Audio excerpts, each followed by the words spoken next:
الله أكبر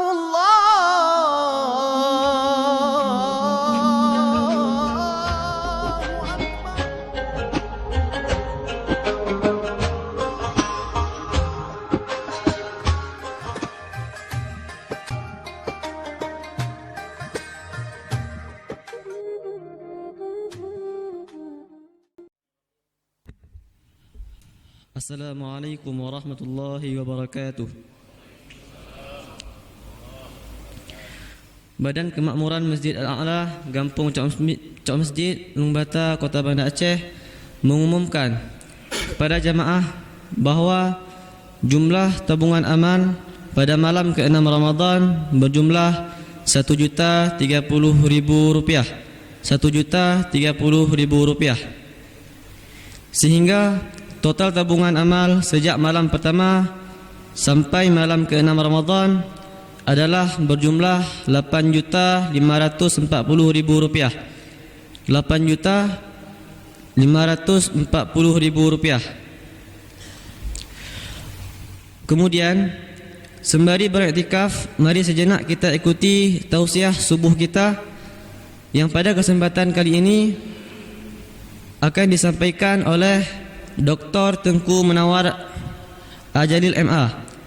Kepada Tengku penceramah, waktu dan tempat kami persilakan dengan segala hormat. Lebih dan kurang kami mohon maaf. Wabillahi taufiq wal hidayah. Assalamualaikum warahmatullahi wabarakatuh.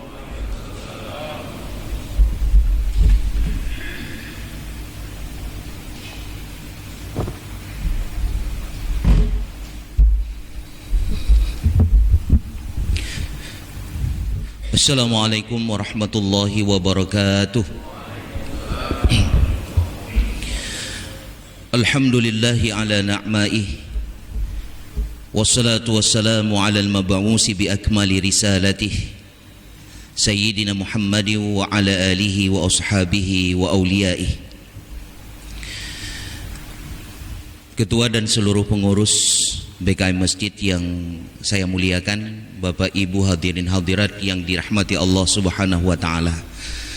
Mari sama-sama kita senantiasa bersyukur atas nikmat Allah Subhanahu wa taala. Sampai dengan detik ini Allah Subhanahu wa taala masih menganugerahkan kepada kita berbagai macam nikmat yang merupakan rezeki yang tidak terhingga, sehingga kita telah dapat berhadir di rumah Allah yang mulia ini dalam rangka kita beribadah kepadanya. Salawat dan salam kepada junjungan Rasulullah Muhammad sallallahu alaihi wasallam, kepada keluarga dan sahabat beliau sekalian. Bapak Ibu hadirin hadirat jamaah salat subuh rahimakumullah. Puasa Ramadan diperintahkan oleh Allah Subhanahu wa taala khusus bagi orang-orang yang beriman. Maka ayat yang sering kita baca sebagai perintah Allah Subhanahu wa taala kepada kita untuk melaksanakan ibadah puasa Ramadan, ya ayyuhalladzina amanu kutiba alaikumusiyam kama kutiba alal ladzina min qablikum la'allakum tattaqun. Surah Al-Baqarah ayat 183. Perintah Ramadan ini dikhususkan oleh Allah hanya kepada orang-orang yang beriman. Orang yang beriman itu identik dengan ulul albab. Berulang kali kata ini tersebut di dalam Al-Quran. Ulul albab itu adalah orang-orang yang memiliki mata hati. Ulul albab diambil dari sebuah kata, yaitu lubbun, yang bermakna intisari ataupun saripati. Kalau kita melihat kacang, di dalam bungkusan kacang itu ada inti, ada saripati. Jadi orang-orang yang beriman yang identik dengan ulul albab tadi, yang memiliki mata hati, dia tidak lagi terikat dengan selubungan, dia tidak lagi terikat dengan bungkusan. Tapi orang-orang yang beriman yang memiliki mata hati, intinya adalah mereka selalu membuka hati seluas-luasnya, selapang-lapangnya bagi kedatangan bulan suci Ramadan. Maka kenapa ulama sepakat ketika menyambut Ramadan kita dianjurkan untuk membaca kalimat marhaban ya Ramadan. Padahal kalau dalam bahasa Arab ada ahlan wa sahlan yang maknanya bacut saho, selamat datang. Tapi ulama sepakat untuk menyambut Ramadan kita dianjurkan untuk mengucapkan marhaban ya Ramadan, bukan ahlan wa sahlan. Kenapa demikian? Marhaban itu diambil daripada kata rahbun yang bermakna luas, yang bermakna lapang. Maknanya sebagai orang yang beriman, sebagai orang yang memiliki mata hati, buka seluas-luasnya, buka selebar-lebarnya bagi tamu agung yang bernama Ramadan. Untuk kemudian kita persilahkan tamu agung yang bernama Ramadan ini untuk melakukan apa saja yang dikehendaki dalam rangka mengasah, mengasih dan mengasuh jiwa kita sebagai orang Islam yang beriman. Hadirin Bapak Ibu jamaah salat subuh rahimakumullah. Ada beberapa motivasi yang ingin kami sampaikan di kesempatan ini. Motivasi bagaimana kemudian menjadikan Ramadan tahun ini harus lebih baik daripada Ramadan sebelumnya. Yang pertama yang ingin kami sampaikan dalam waktu yang singkat hadirin, mari kita menjadikan Ramadan tahun ini sebagai Ramadan yang terakhir bagi kita. Kenapa kita pastikan bahwa tahun ini harus yang terakhir bagi kita? Karena kita belum bisa memastikan apakah di tahun yang akan datang kita akan bertemu lagi dengan Ramadan. Dan motivasi ini sangat penting bagi kita. Bagaimana kemudian Ramadan ini betul-betul kita jadikan sarana untuk semata-mata beribadah kepada Allah Subhanahu wa taala. Karena kita memastikan bahwa tahun ini adalah tahun terakhir dan kita belum pasti bertemu dengan Ramadan yang akan datang. Maka dalam Ramadan tahun ini mari sama-sama kita perbanyak amal soleh. Kita bertobat kepada Allah Subhanahu wa taala dari berbagai macam kekeliruan, kesalahan, kekhilafan yang kita perbuat selama ini, baik sengaja ataupun tidak. Kalau kesalahan kita menyangkut dengan manusia, kita barangkali di dalam kehidupan kita pernah mengambil harta milik orang lain, kembalikan harta itu. Hingga kemudian kita berharap supaya orang tersebut meridai kita. Kesalahan kita dengan Allah, kita bertobat, mohon ampun, selesai. Tapi dengan makhluk yang bernama manusia, selesaikan dulu dengan yang bersangkutan. Nah, taco atagop kembalikan. Hana mampu dah kembalikan, kita bermohon kepada dia yang bersangkutan supaya dia dapat meridai.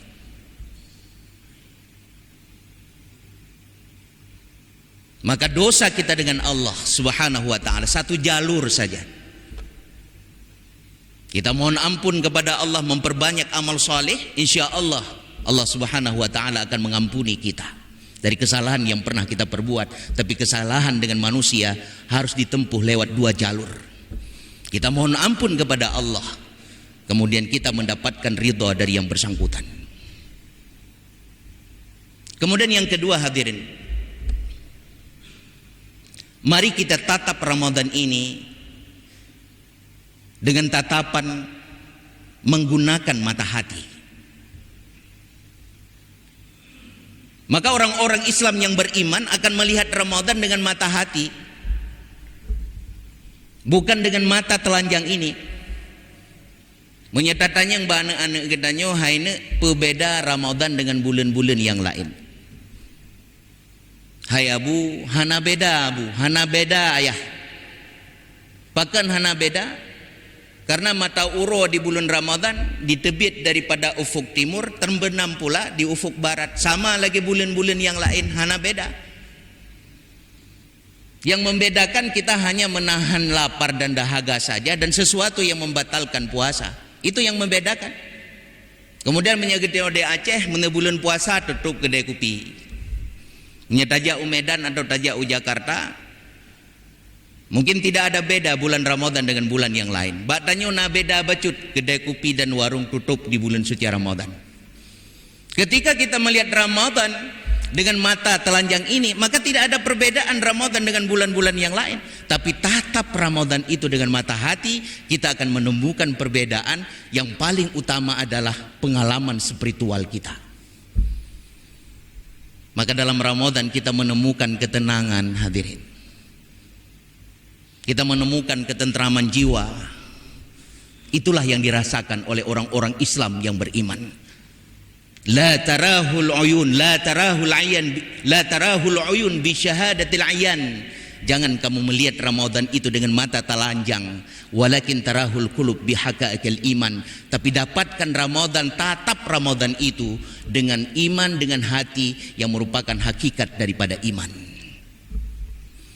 Menyena usia kita 60 tahun.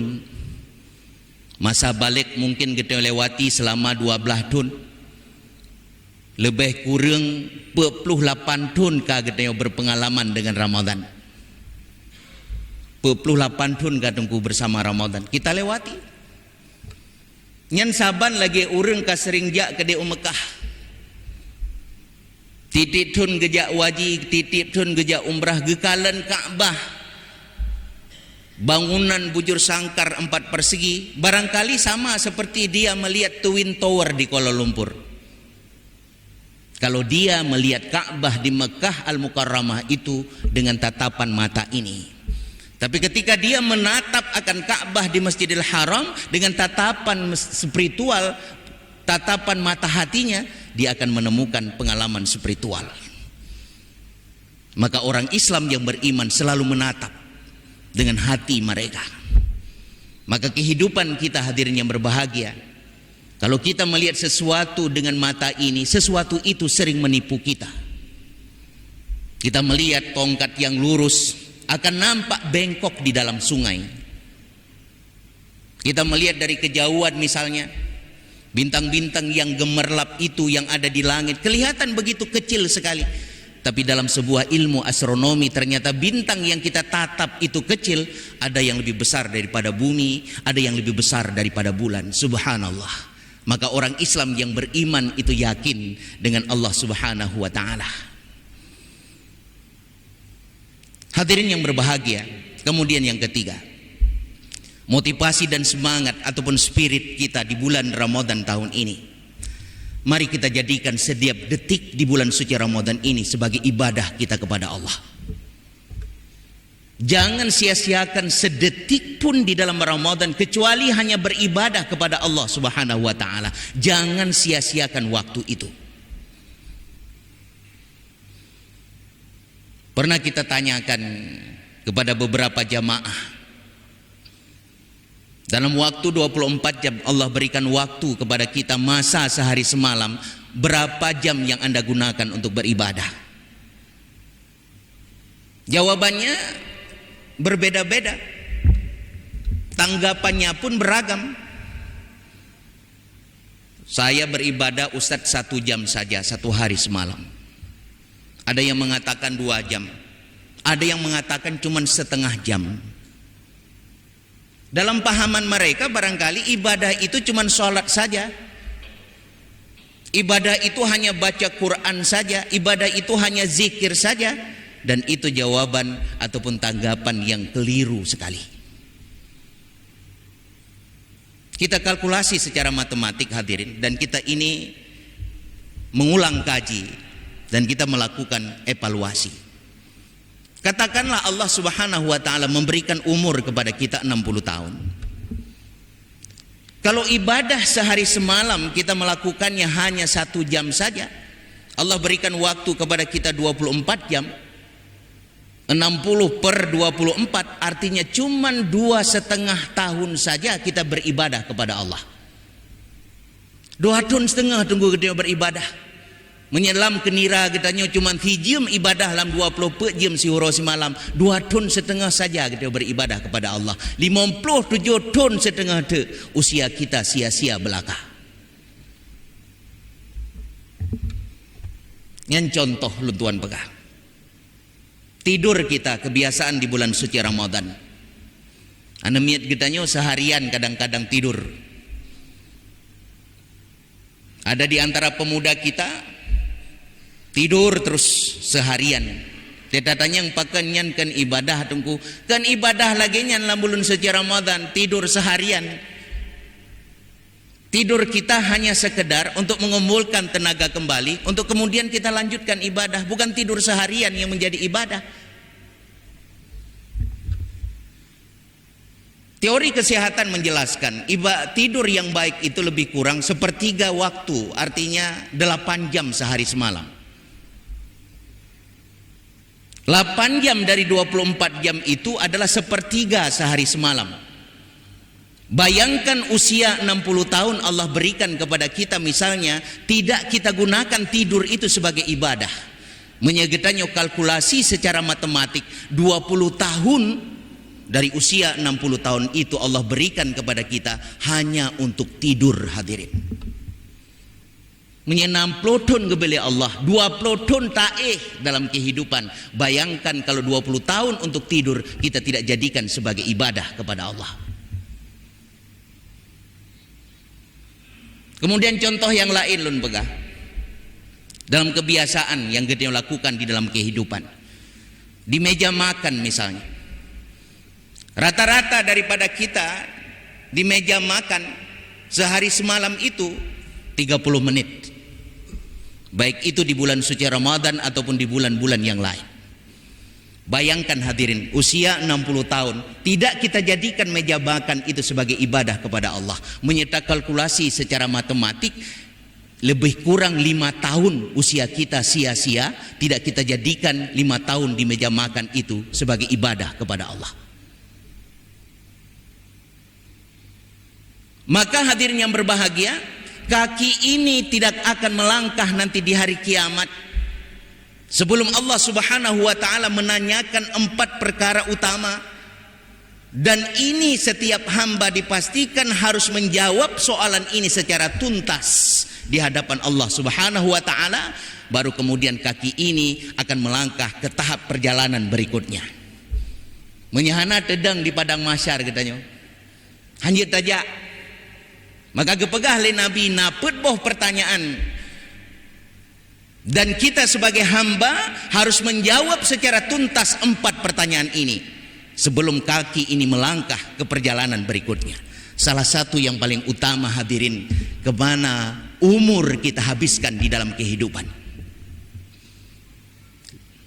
La tazulu maqama abdin yaumil qiyamah hatta yus'alu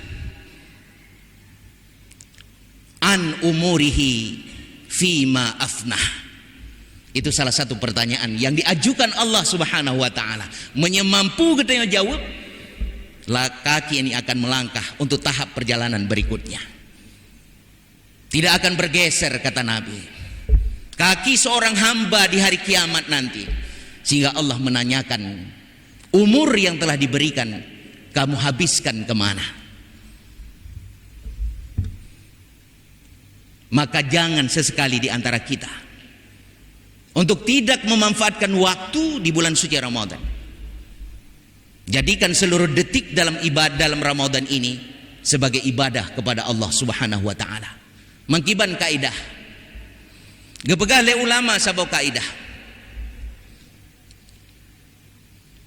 Al-'adatu yang qalibul Al-'adatu yang qalibul amal binniyati salih. Jadi adat, kebiasaan, sesuatu yang mubah akan menjadi amal, akan menjadi ibadah dengan niat yang saleh. Kiban cara ketika kita tidur hadirin misalnya, kita niatkan untuk beribadah kepada Allah. Sebelum tidur kita melakukan amal-amal yang disunahkan. Niatkan di dalam hati kita bahwa aku tidur sejenak ini ya Allah untuk mengumurkan energi dan tenaga saya, untuk kemudian nanti malam saya bangun untuk bertahajud, untuk melakukan qiyamul lail, beribadah kepadamu. Itu paling kurang niat di dalam hati kita. Kita melakukan sesuatu yang mubah, yang menjadi kebiasaan kita, membeli kendaraan misalnya, membeli pakaian. Ada tidak kemudian kita meniatkan bahwa kita membeli kendaraan, membeli pakaian dan yang lain-lain untuk beribadah kepada Allah? Kebanyakan di antara kita lebih kepada lifestyle saja, gaya hidup saja hadirin. Kita membeli kendaraan untuk gaya hidup, kita membeli pakaian untuk gaya hidup. Tidak kadang-kadang kita beribadah kepada Allah, kita niatkan di dalam hati. Kenapa tidak kemudian kita memberikan kendaraan baru misalnya atau pakaian baru, niatkan, aku ingin beribadah kepadamu. Aku belikan kendaraan ini ya Allah untuk mempermudah, untuk memperlancar aku ke masjid, untuk mempermudah aku ke musala untuk menunaikan ibadah kepadamu. Niatkan itu hadirin, supaya apa yang kita lakukan itu bisa menjadi ibadah bagi kita. Pertanyaan kita kemudian, kalau kita tidak melakukan itu hadirin, berbeda katanya dengan orang non muslim. Orang non muslim juga melakukan hal yang sama, tidur seperti kita, makan seperti kita, membeli pakaian seperti kita. Kalau kita tidak meniatkan itu semua sebagai ibadah kepada Allah, tidak ada beda kita dengan orang-orang non-muslim. Mengigata lentuan pegah, hana beda sit getanyo yang pet gatih di luar tadi. Hana beda. Yang pet gatihnya di sit, yang pet gatihnya di pajuh makanan sit. Makan hana beda. Menyegetanyo hana menjadikan kebiasaan itu sebagai ibadah kepada Allah Subhanahu wa taala. Kemudian yang selanjutnya sebagai spirit yang terakhir di bulan suci Ramadan ini hadirin, mari kita terus-menerus beribadah. Kita jadikan setiap detik di bulan suci Ramadan ini sebagai ibadah. Terus meneruslah kita beribadah kepada Allah. Tidak hanya di bulan suci Ramadan, terus menerus. Maka tidak ada kata henti di dalam beramal, di dalam kehidupan kita sebagai orang Islam.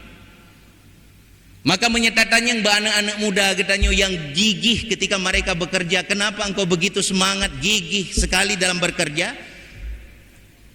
Mereka kebanyakan menjawab, ketika saya muda, energi saya begitu besar sekali. Saya bersemangat untuk bekerja, untuk saya kumpulkan berbagai macam materi dan seterusnya, untuk kemudian saya akan istirahat nanti di usia senja saya.